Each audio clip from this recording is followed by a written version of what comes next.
Demak, ko'rib turgan ko'rsatkichimiz 3 soniyani tashkil qilyapti. Demak, birinchi просто initial zaprosdagi bizga qaytarilgan respons 3 soniyani tashkil qilyapti web pejda. Va buni biz qanaqa qilib 10 karra yoki 20 karra tezlashtirib yuboramiz hozir funksionalligini yo'qotmagan holatda. Demak, hop, biz best practice'larni qo'llaymiz. Qanaqa best practice'lar? Hop, bizda bu sekinlashtirib turgan narsa, agar ko'rgan bo'lsak, serverda 2,5 soniya kutyapti. Ya'ni serverda 2,5 soniyalik qanaqadir amal bo'lyapti. Demak, bu amalda nimaligini ko'radigan bo'lsak, hozir kodni ichidan. Bu amal shuki, mana bu yerda API bor. Bu API'dan 2,5 soniyada javob qaytyapti. Bu yerda faqat bitta emas, ikkita, uchta deb tasavvur qilaylik va men shuning uchun bu API'ni kamida 2 soniya ishlaydigan qilib yozib qo'ydim, chunki bu yerda ko'p calculation bo'lishi mumkin. Va server saytida har bir user kirganida ular uchun ishlaydi va is rendering degan narsada har bir user kirganda shu konsol chiqadi. Nimaga? Chunki har bir user uchun alohida generate qilib turgan bo'ladi. Buni sababi nimaga? Chunki await ichida headers qo'yilgan, chunki headers bu static generationni yo'q qiladi. Biz nima qilamiz? Shunchaki birinchi user kirganida bizda aytaylik 10 ta post bor va har kuni bittadan post qo'shiladi. Demak, bir kunda bir marta HTMLni yangilasak yetadi. Bir kunda bir marta umuman olganda interfeys yangilanadi, ma'lumot yangilanadi. Demak, bir kunda bir marta yangilansa, demak qolgan vaqt oddiy ishlatilgan HTMLni boshqa mijoz ishlatgan HTML boshqasiga berib yuborsak yoki umuman datani boshqasiga berib yuborsak, demak bo'laveradi. Demak, shunda faqatgina keyingi user kirganda faqatgina oldingi generate qilingan faylni o'zini berib yuborish kerak. Fayl esa juda ham tez ishlaydi. Shuni hisobiga biz hozir buni foydalanamiz. Headers nimaga ishlatilgan bu yerda? Headers nima platformani olish uchun ishlatilgan, analitika uchun, misol uchun telefon bo'lishi mumkin, macOS bo'lishi mumkin yoki Windows. Buni Yandex metrikani o'zi shundoq olib beradi, bu yerga qo'yish kerak emas. Va plus agar navoda kerak deydigan bo'lsa, request either callbackka client saytga yozib qo'yiladi, yana brauzerda. Qachonki ma'lumotlarni hammasi ekranga chizilib bo'lgandan keyin u CPU yana bo'sh qolgandan keyin ishlaydi. Bu taxminan 1-2 soniyani tashkil etadi. Va analitikaga ziyon yetmaydi. Analitika yuboraveradi. Shu API alohida analitika uchun chiqariladi. Demak, headers olib qo'yaman. Cache, no store, yo'q, cachelasam menga avtomatik kerak cachelash. Endi header buni olib qo'yaman. Demak, bizda sekin ishlaydigan bitta anavi qoldi. Endi sekin ishlaydigan bu narsani npm build npm start qilamiz. Demak, bizda bitta sekin ishlaydigan API, aytaylik bu yerda katta calculation ham bo'lishi mumkin. Umuman faqatgina calculation'ni o'zi qoldi. Qanaqadir header yoki cookie'dan foydalanadi. Chunki header bilan cookie va no store degan funksiyalar umuman cache'ni o'chirib tashlaydi. Shu jumlasidan bizga kerak emasdi. Xo'p, buni reload qilaman. Yaxshi, rendering degan so'z keldi. Va ikkinchi marta reload qilaman. Kelmadi. Nimaga? Chunki bu cache'ladi. Men birinchi user aytaylik, hop. Faqat balki men uchun qilib turib ikkinchi marta yana bir xil joyda bergan joy kelmagandir. Inkognitodan tekshiramiz. Yomon tez ochildi. Oldin 2 soniya kutib turgandi, 3 soniya kutib turgandi. Bu sразу ochildi. Yo'q, men ishonmadim. Yana bitta. Bu juda ham tez.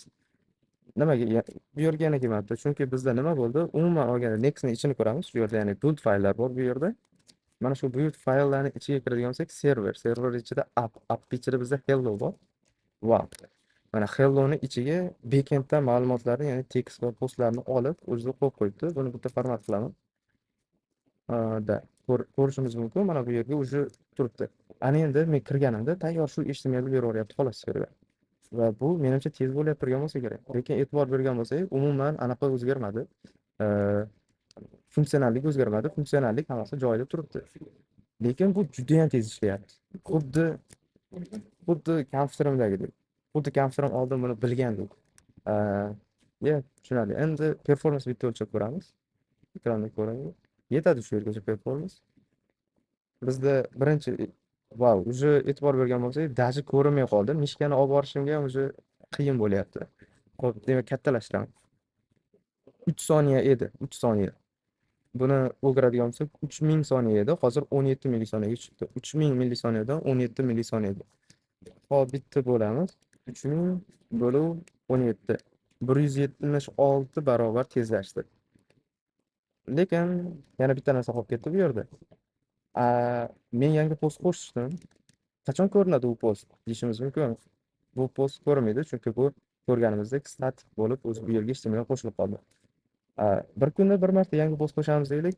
Kelinglar shunaqa qilamiz. Export counts revalidate bir kunda nima bo'ladi?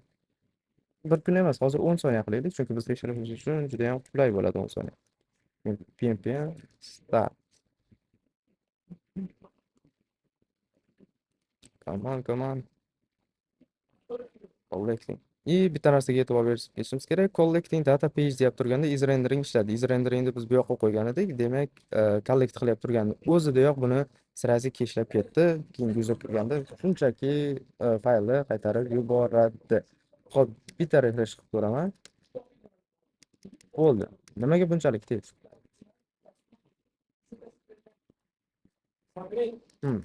Bu yerda is rendering degan narsa chiqdi. Endi 10 soniyadan kirsam, bu o'zgaradi. Hali 10 soniya bo'ldimi? Yo'q. 1, 2, 3. Menimcha 10 soniya bo'ldi. Mana. O'sha ikkinchi marta render qildi. O'rtada 20 soniya o'tdi va 2 marta konsol chiqdi. Endi yana 10 soniyadan keyin yana yangi HTML render bo'lgan bo'ladi. Bu nimasi? Agar buni 1 soatga qo'yib qo'ysak, 1 soat ichida unchalik load tushmaydi serverga. Deyarli tushmaydi load. Chunki faqatgina faylni berib yuborish bo'ladi. Bu aksiya paytlari millionlab odam kirib ketganda juda ham kerak bo'ladi bu narsa. Chunki millionlab odamga faylni berib yuborish o'zi ham qiyin bo'lib ketib qolishi mumkin ba'zida. Shuning uchun u aksincha yana server o'zi ishlasa juda ham bu qiyin narsa degani. Hozir biz 176x 126 barobar tezlashtirdik ishlashini. Forget bilan stop 18 millisoniya. Tabriklayman, 18 millisoniya. Performans juda ham uchayapti. Bunga gap bo'lishi mumkin emas. Xo'p, demak shunday buni shunchaki nima qilamiz? 3600 ko'paytirilgan 24. Va shunda u bir kunga bo'ladi va buni 30 ga bersak har bir oyda render bo'ladi. Xo'p, demak hammasi tushunarli menimcha. Savollar bo'lsa, bemalol nima qilishingiz mumkin? Telegramda, YouTube'da va videoni rivoji uchun shunday videolar ko'proq chiqishi uchun va nimasi bo'ladi? Bizni misol uchun ilhomlantirish uchun aytaylik, like, komment, agar obuna bo'lib qo'ysangiz juda ham rivoj uchun katta hissa qo'shgan bo'lardingiz. Agar shunday bloglar, agar shunga o'xshagan tekstlar, artikellar o'qishni nima qilsangiz, bizda Telegram kanalimiz bor. Bu yerda o'zimizni postlarimizni, yangiliklarimizni, foydali bo'lgan narsalarimizni share qilib boramiz. Xo'p, rahmat, sog' bo'linglar.